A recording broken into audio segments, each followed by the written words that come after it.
हाय everyone, good morning. मी आज आलो आहे वाईच्या सगळ्यात मोठ्या स्विमिंग पूलमध्ये आणि ह्याची डेप्थ 7 फीट आहे आणि तुम्ही हा नजारा बघू शकता.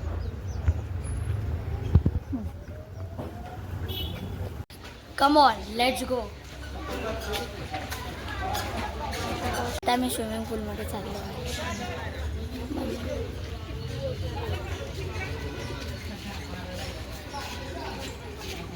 मी आता जातो आहे. पूल आहे इकडं 1 फीट आहे आणि इकडं 7 फीट.